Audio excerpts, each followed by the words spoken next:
Most welcome everyone, all of you. I hope happy and fine. आशा है कि आप सभी लोग स्वस्थ होंगे और मस्त होंगे, है ना। और विज्ञान पढ़ने में भी आपको आनंद आ रहा होगा। देखो बेटा, आज हम लोगों का बहुत ही बेहतरीन टॉपिक सामने है।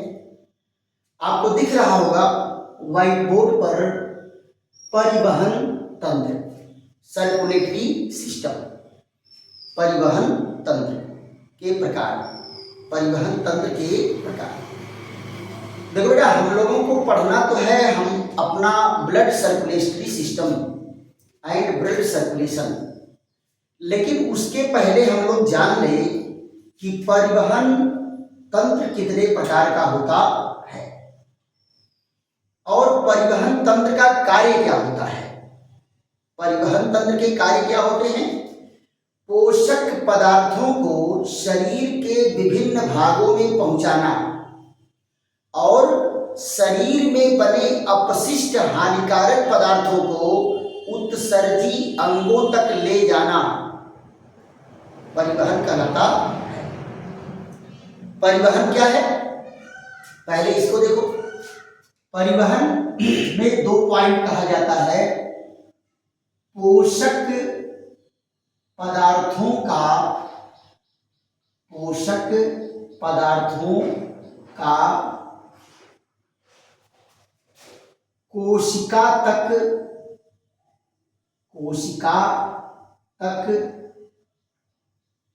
और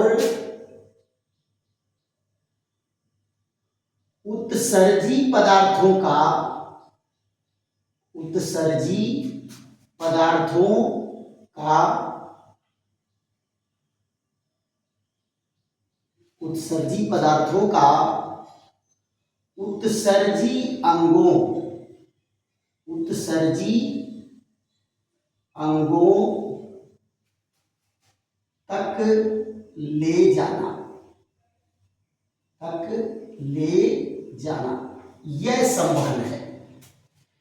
पोषक पदार्थों को कोशिका तक ले जाना और उत्सर्जी पदार्थों को उत्सर्जी अंगों तक ले जाना परिवहन कहलाता है।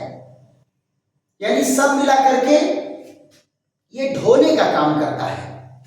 यहां से वहां, वहां से वहां, वहां से वहां ढोने का काम करता है।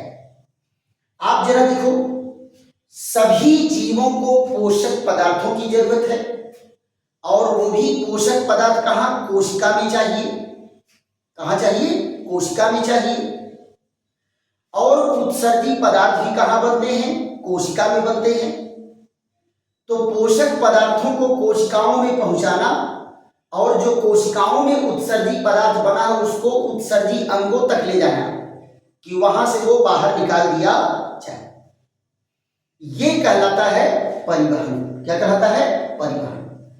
और परिवहन को हम कितने श्रेणियों में बांटे हैं तो जरा यहां देखा जाए कितने प्रकार का होता है। पहला क्या कहा? जल परिवहन तंत्र, जल परिवहन तंत्र, जल परिवहन तंत्र। जल परिवहन तंत्र में क्या है बेटा? इसको कहते हैं water circulatory system, water circulatory system. ये क्या है बेटा? ये पानी के द्वारा इनका सर्कुलेशन होता है। किसके द्वारा सर्कुलेशन होता है? पानी के द्वारा सर्कुलेशन होता है। यानी पोषक पदार्थों को पानी कैरी करके ले जाएगा और उत्सर्जी पदार्थों को पानी कैरी करके बाहर ले जाएगा, ढो करके बाहर ले जाएगा। यानी जल के माध्यम से पोषक पदार्थ और उत्सर्जी पदार्थों का संवहन होता है। इसका एग्जाम्पल कौन है बेटा? इसका उदाहरण जरा देखो। इसके उदाहरण हैं पोरीफेरा के एग्जाम्पल, पोरीफेरा के एग्जाम्पल। जैसे इसमें कौन है? स्पंज, पोरीफेरा का एग्जाम्पल कौन है? स्पंज है। फिर उसके बाद जो है आ जाता है कौन? Star fish. कौन आ जाता है? Star fish. इनमें जो है जल परिवहन तंत्र होता है। फिर उसके बाद दूसरा क्या आ जाता है बेटा? दूसरा आ जाता है रुधिर परिसंचरण या रुधिर परिवहन तंत्र। रुधिर परिवहन तंत्र इसको क्या कहते हैं बेटा? Blood circulatory system. Blood circulatory system. Blood circulatory system इसका क्या मतलब है कि ये पोषक पदार्थों को कैरी करने में कौन हेल्प करता है? पोषक पदार्थों को कैरी करने में ब्लड हेल्प करता है। यानी पोषक पदार्थ को ब्लड जो है कैरी करके ले जाएगा ढो करके और उत्सर्जी पदार्थों को ले आएगा। तो यहां कैरी करने का काम कौन कर रहा है? ढोने का काम कौन कर रहा है? ढोने का काम ब्लड कर रहा है। इसलिए इसको क्या कहेंगे? Blood circulatory system. दूसरी चीज क्या होता है? तीसरा, ब्लड सर्कुलेटरी सिस्टम के साथ साथ ये लसिका परिवहन है। क्या है? लसिका परिवहन। लसिका परिवहन में क्या होता है? लसिका परिवहन तंत्र ये बेटा एक दिशा वाला होता है। हम लोगों के शरीर में ब्लड सर्कुलेशन और लसिका परिवहन दोनों पाया जाता है। लिम्फ सर्कुलेटरी सिस्टम इसको क्या कहेंगे? Lymph circulatory system. Lymph circulatory system. ये देखिए, ये जो है क्या होता है? दोनों दिशा में चलता है और ये यूनी डायरेक्शनल होता है। क्या है? यूनी डायरेक्शनल, यानी एक ही दिशा में। ये केवल कैरी करके वापस ले आता है, बाकी ले जाने का काम नहीं करता। तो हम इस पर भी चर्चा करेंगे कि लिम्फ सिस्टम क्या है, लिम्फेटिक सिस्टम क्या है, लिम्फ क्या है और ये कैसे जो है वापस ले आता है कुछ पदार्थों को। राइट? तो आप जरा देखो, जल परिवहन तंत्र तो हम लोगों में नहीं पाया जाता, लेकिन रुधिर परिवहन हम लोगों में पाया जाता है। रुधिर परिवहन हम लोगों में पाया जाता है। तो हम लोग किस पर चर्चा करेंगे बेटा? रुधिर परिसंचरण तंत्र। रुधिर परिसंचरण तंत्र। यहां देख लो, हम लोगों का मेन टॉपिक है रुधिर परिसंचरण तंत्र। रुधिर परिसंचरण तंत्र। परिसंचरण तंत्र। आप जरा देखो, ब्लड सर्कुलेटरी सिस्टम, क्या नाम इसका है?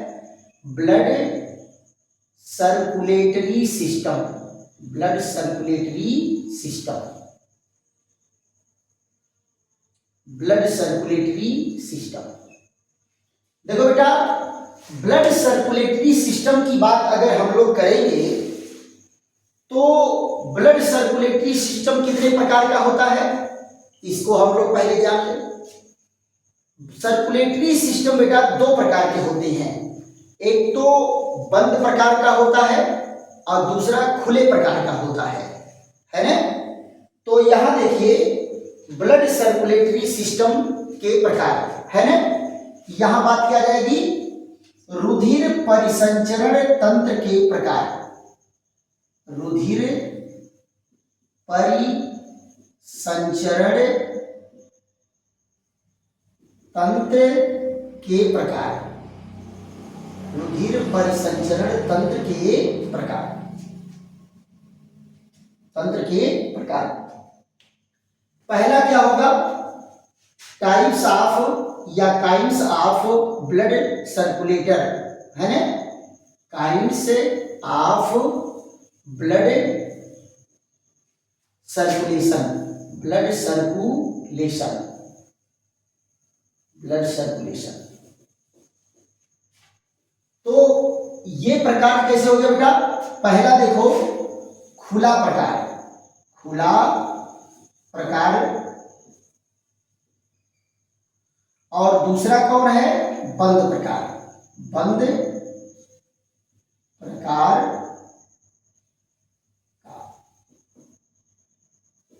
बंद प्रकार का। इसको क्या कहेंगे? इसको कहेंगे open blood circulation, open blood circulation, open blood circulation. यानी इसमें बेटा ब्लड जो है ओपन होगा, ये किसी नली में नहीं प्रवाहित होगा। सारे अंग जो है डायरेक्ट जो है ब्लड के संपर्क में रहते हैं और वहां से पोषक पदार्थों को लेते रहते हैं और जो भी नीड्स है वहां से वो लेते रहेंगे और इनमें ब्लड जो है प्रेशर के साथ नहीं बहता। तो इसका एग्जांपल कौन है? इसमें आ जाएंगे बेटा आर्थ्रोपोडा, आर्थ्रोपोडा, आर्थ्रोपोडा जैसे मान लो काकरोच है, काकरोच है, और कौन है? ये क्रैब है, क्रैब माने केकड़ा है, और कौन है? बिच्छू है, कौन है? बिच्छू है ना? तो जो आर्थ्रोपोडा संघ के हैं, और कौन आ जाएगा बेटा? प्राण है, प्राण माने झींगा मछली, झींगा मछली। इनमें जो है ब्लड ओपन प्रकार का होता है। अगर मान लो काकरोच है और काकरोच को पूछ दो तो उसका ब्लड जो है फ्लो करता है का? वो इधर ये पच से बह करके रह जाएगा। क्यों? क्योंकि उनका ब्लड जो है वो प्रेशर के साथ नहीं बहता है ना। और बंद प्रकार का रुधिर क्या होगा? इसको कहेंगे closed blood circulatory system, closed blood circulation, closed blood circulation.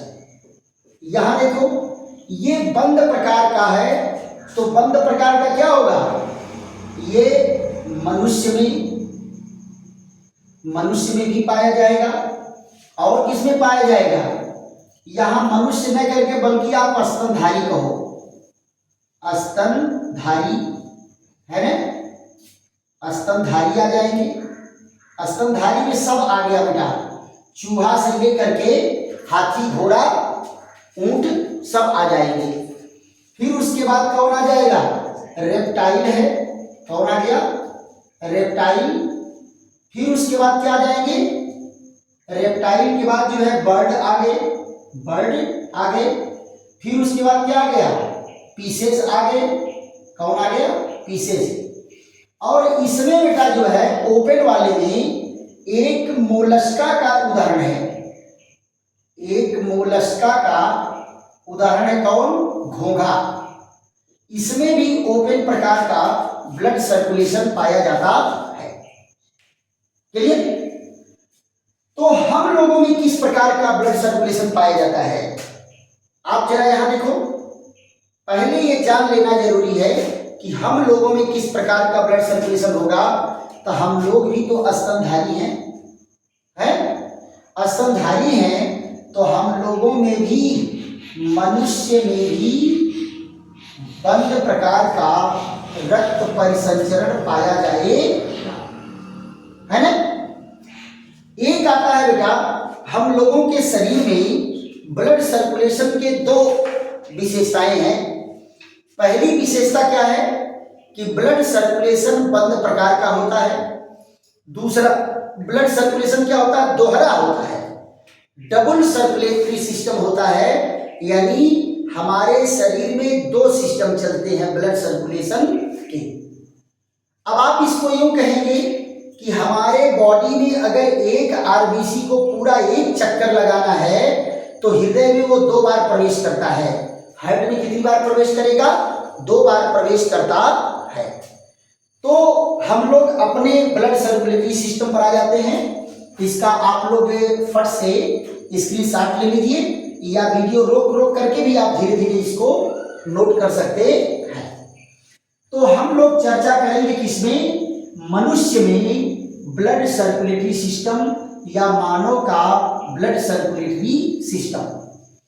आप जरा देखो बेटा, इसमें क्या कहा जाएगा, हम इसका जो अध्ययन करते हैं ब्लड सर्कुलेटरी सिस्टम, उसको दो प्रकार में, पहला क्या कहेंगे, बंद प्रकार का, यानी पूरे ब्लड में, पूरे शरीर में ब्लड कहीं ओपन नहीं होता है ना, वो बंद नली में ही हमेशा जो है चक्कर लगाता है।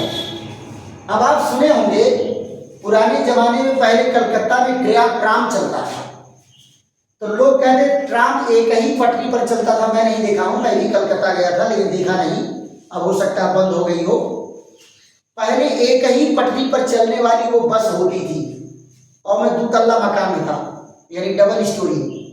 बताते थे लोग कभी वो रुकता नहीं था, बस धीमा हो जाता था, जिसको चढ़ना है वो चढ़ जाए, जिसको उतरना है उतर जाए, वो कभी रुकता नहीं था।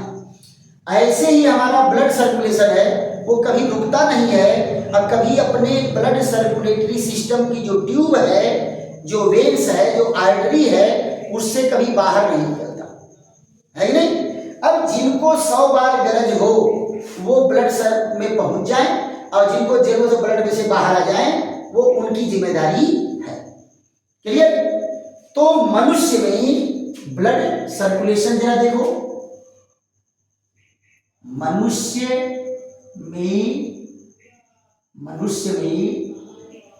परिसंचरण तंत्र, मनुष्य में परिसंचरण तंत्र है, ब्लड सर्कुलेशन इन्हें, ये क्या कहलाएगा, ह्यूमन ब्लड सर्कुलेशन इन्हें ह्यूमन, ब्लड सर्कुलेशन इन्हें human, right. Blood circulatory system, ये मनुष्य में रुधिर परिसंचरण, याद देखो बेटा एक शब्द छूट गया था, रुधिर परिसंचरण तंत्र। तो आपको मैं क्या बताया, पहला क्या है, बंद प्रकार का, बंद प्रकार का, बंद प्रकार का मतलब क्या है, क्लोज्ड टाइप, क्लोज्ड टाइप, यानी बंद प्रकार का रुधिर परिसंचरण पाया जाएगा, यानी हृदय से ब्लड निकलेगा और फिर हृदय में आएगा, एक बंद नली में इनका परिवहन होता है, बंद नली में परिवहन होता है और वो नली कहीं पर बीच में खुलती नहीं है, कहीं पर बीच में खुलती नहीं है। दूसरा आप लोगों को मैं बताया था दोहरा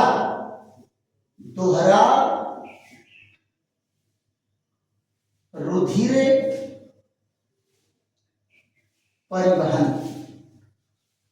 दोहरा रुधिर परिवहन, डबल सर्कुलेटरी सिस्टम। क्या होता है बेटा, double circulatory system, double circulatory system. अब जरा देखो, डबल सर्कुलेटरी सिस्टम का मतलब क्या होता है कि शरीर का एक चक्कर लगाने में रुधिर हृदय में 2 बार प्रवेश करता है। क्या कहेंगे, रुधिर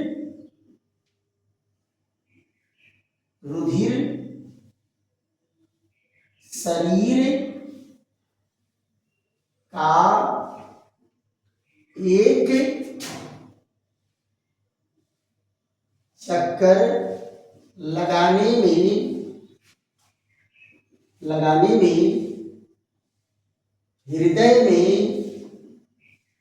2 बार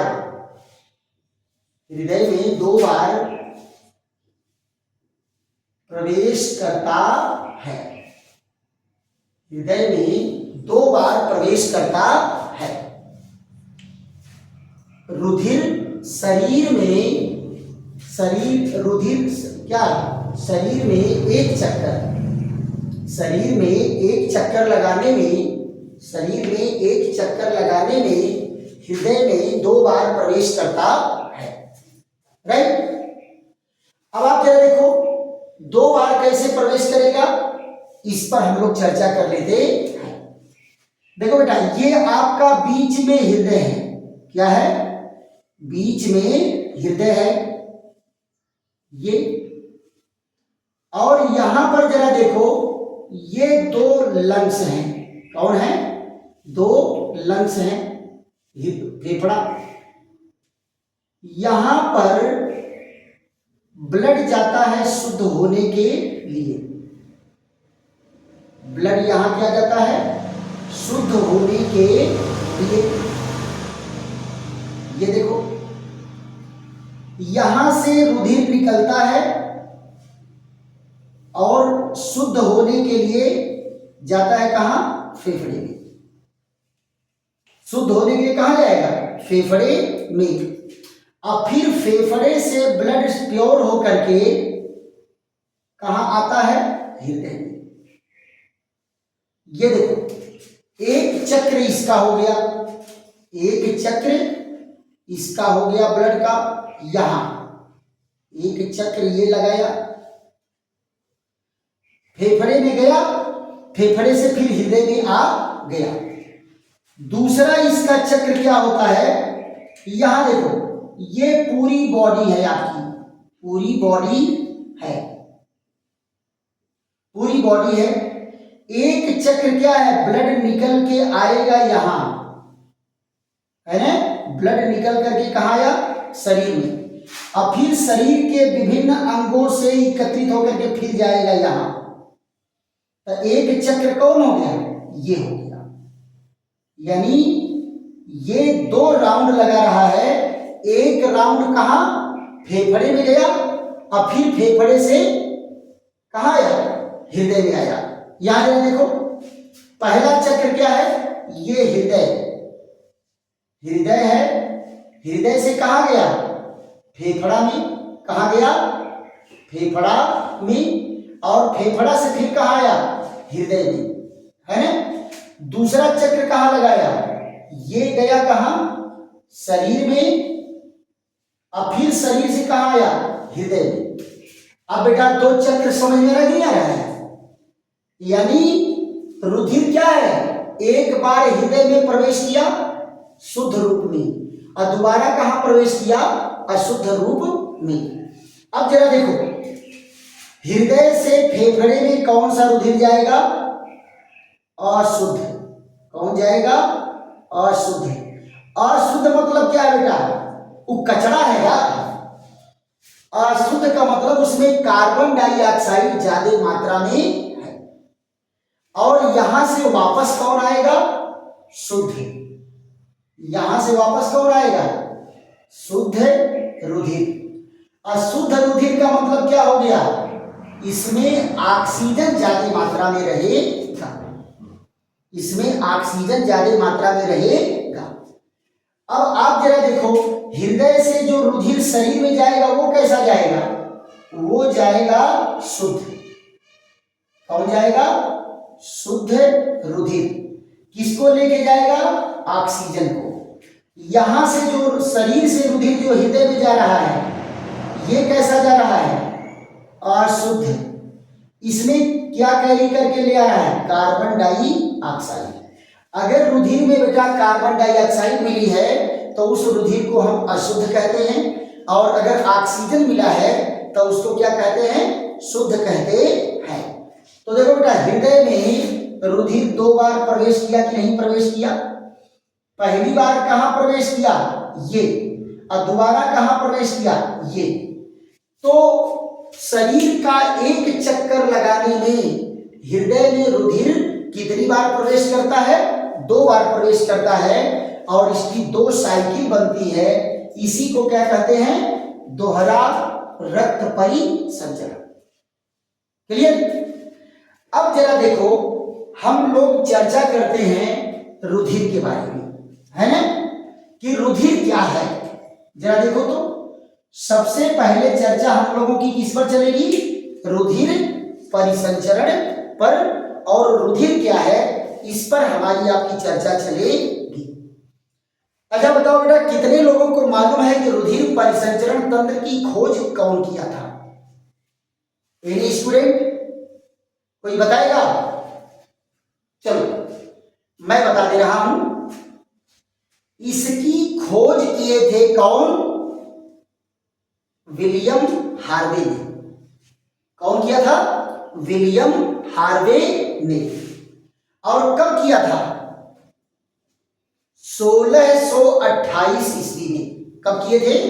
1628 ईस्वी में। और रुधिर से संबंधित, परिसंचरण संबंधित जो भी अध्ययन किया जाता है, इसको क्या कहते हैं? इनके अध्ययन को कहते हैं हिमेटोलॉजी या सीरोलॉजी। क्या कहेंगे? हिमेटोलॉजी या सीरोलॉजी। ये सारे पॉइंट बेटा जो आपको दिए जा रहे हैं सब कंपटीशन के क्वेश्चन है ना? तो सबसे पहले हम लोग जो है रुधिर परिसंचरण पर करेंगे और रुधिर से संबंधित चर्चा करेंगे। तो यहां जो है इसको आप लोग बेटा वीडियो रोक रोक करके एक एक पॉइंट आप लोग नोट करते चलेंगे। और जितने भी पॉइंट दिए जा रहे हैं एक भी फालतू नहीं है, सारे पॉइंट आपके लिए इंपॉर्टेंट हैं। इसके वीडियो बेटा 3 वीडियो 4 वीडियो इसके बन सकते हैं, लेकिन आप घबराएंगे नहीं। एक वीडियो का प्रयास मेरा रहेगा कि 30 मिनट 35 मिनट से ज्यादा वीडियो आपका न बने। क्लियर? आप जरा देखो, यहां जो है रुधिर परिसंचरण की बात हम करेंगे। यहां देखिए, रुधिर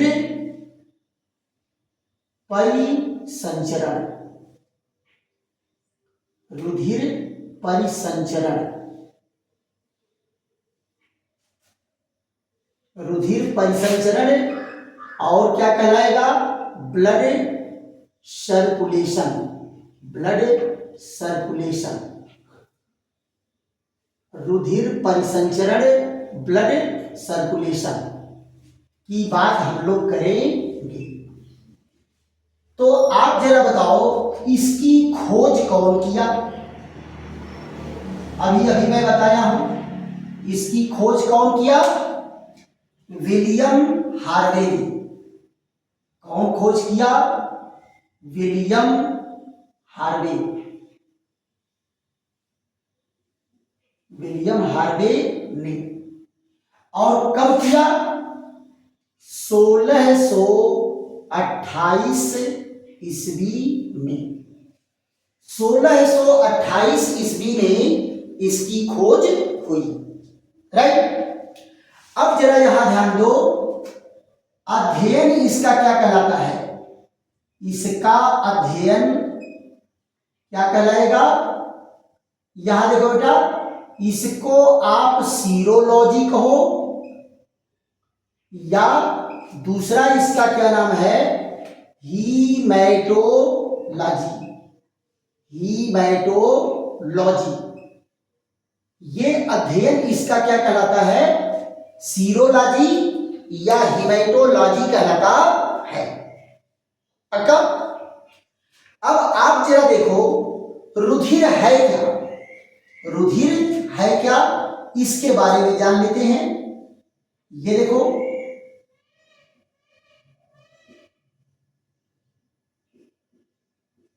ये ब्लड क्या है?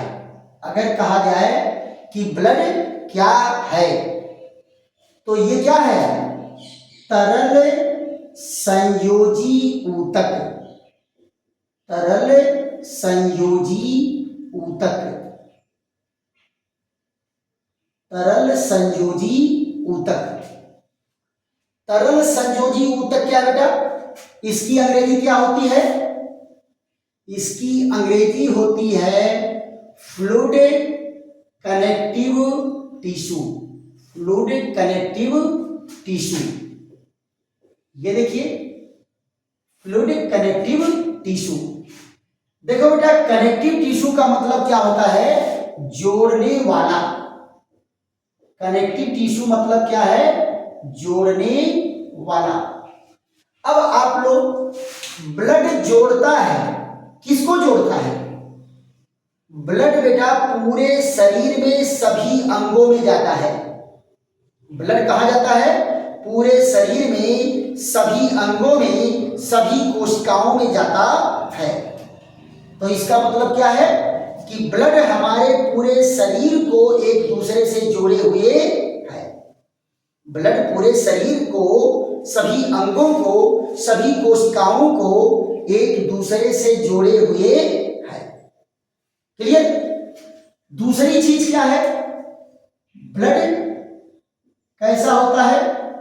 रुधिर क्षारीय होता है। रुधिर कैसा होता है? क्षारीय होता है।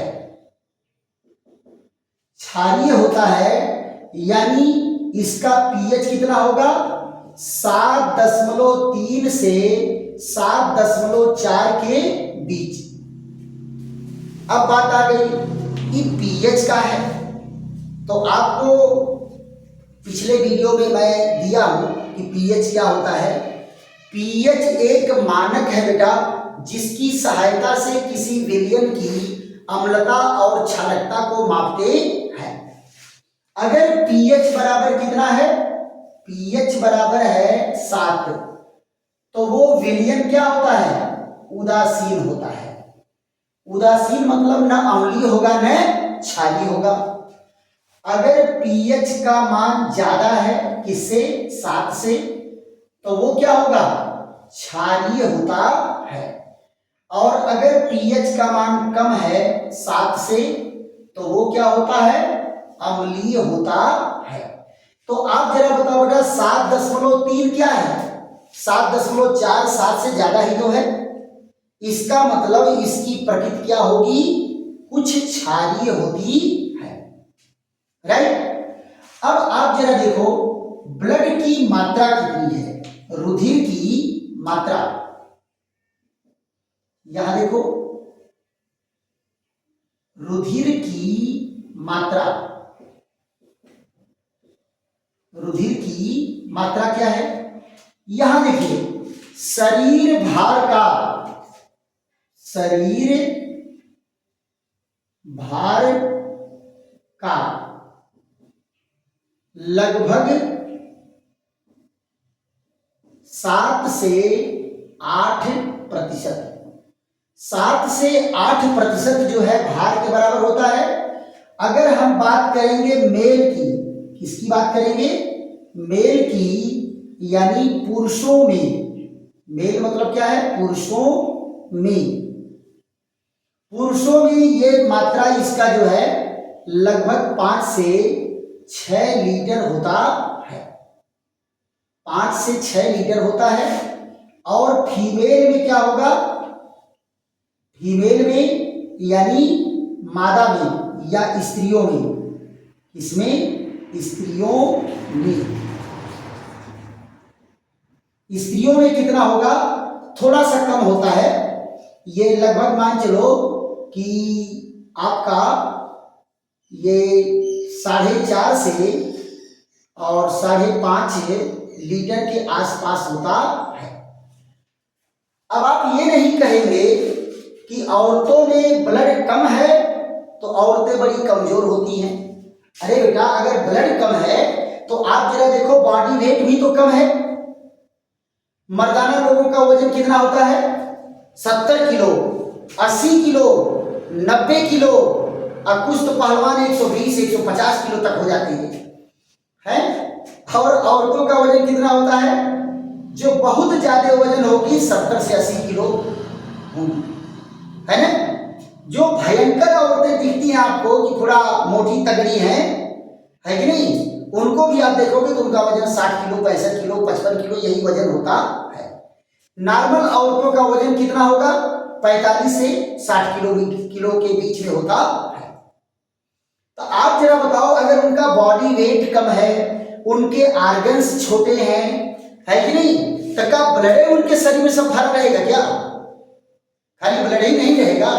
तो जो बॉडी का एवरेज है, जो बनावट है, एवरेज ब्लड उनमें भी पाया जाता है। इसका मतलब ये नहीं कि उनमें ब्लड कम होता है तो कमजोर होते हैं। कमजोर नहीं बेटा, इसी पर उनकी बॉडी का होमियोस्टेसिस बैलेंस होता है, समस्थैतिकता बनी रहती है। पक्का। अब हम लोग जो है चर्चा करेंगे कि ये जो रुधिर है इसके कितने भाग होते हैं, रुधिर के कितने भाग होते हैं। जैसे अगर रुधिर को डिवाइड किया जाए, यहां देखिए रुधिर के भाग, रुधिर के भाग, ये क्या होगा बेटा, parts of blood, parts of blood. देखो बेटा ब्लड को 3 भागों में बांटा गया है ना, ब्लड को 3 भाग में बांटा गया है ना। बल्कि ब्लड का क्या कहेंगे, ब्लड का 2 ही पार्ट है, ब्लड का 2 पार्ट है। सर्कुलेटरी सिस्टम के 3 पार्ट हैं, सर्कुलेटरी सिस्टम के 3 पार्ट हैं। तो रुधिर के कितने भाग बेटा, 2 भाग। पहला कौन है, प्लाज्मा, पहला कौन है, प्लाज्मा है। प्लाज्मा कितना होता है, ये 50% टू 60% ब्लड प्लाज्मा होता है।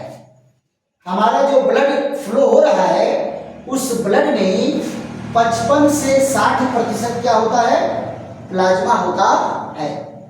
और दूसरा भाग इसका क्या है, रुधिराणु है। क्या है, रुधिराणु, जिसको कहते हैं blood corpuscle, blood corpuscle कहते हैं। ब्लड कार्प सेल कितना होता है बेटा, ब्लड कार्प सेल 40% से 45% जो है ब्लड कार्प सेल्स होता है।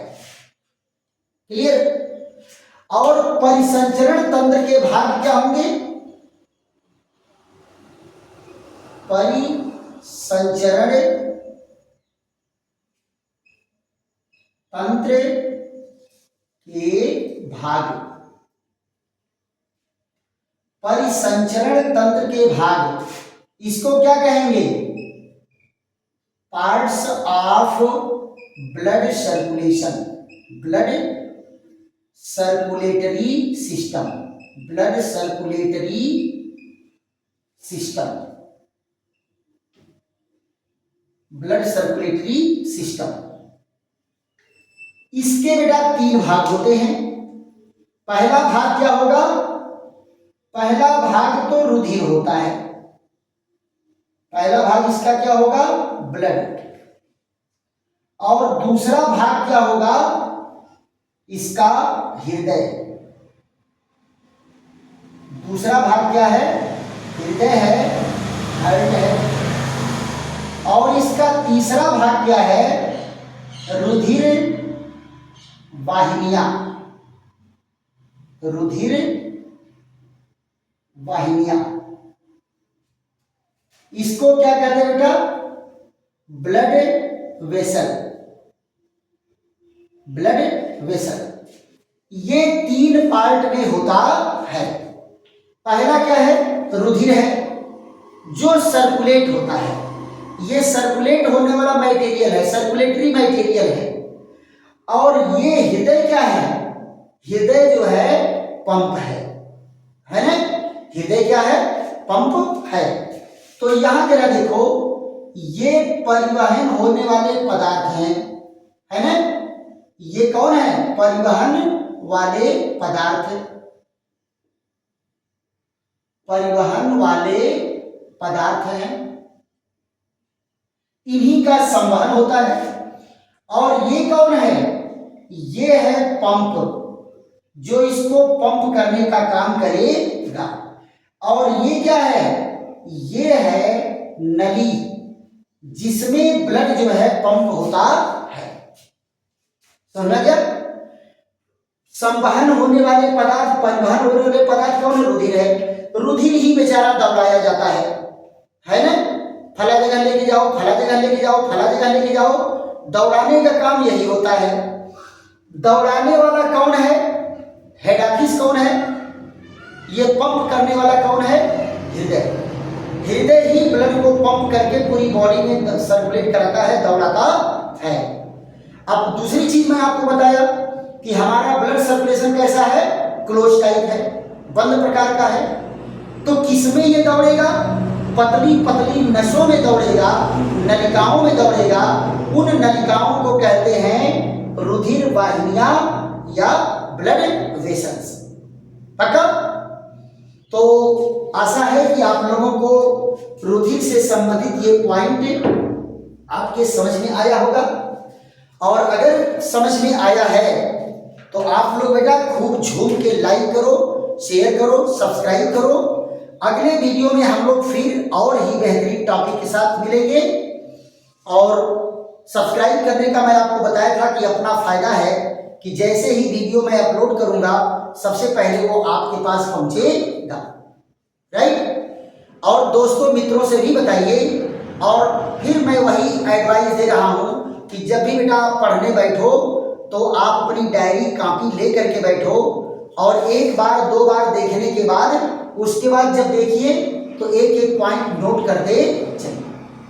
और बीच में अगर मौका मिले तो जो बोला जा रहा है उसमें भी अगर इंपॉर्टेंट पॉइंट नजर आ रहा है तो उसको भी आप लोग नोट करें। प्रयास किया जाएगा कि शार्ट ही कुछ समय के अंदर ही आपका पीडीएफ सिस्टम भी मैं लगा दूंगा।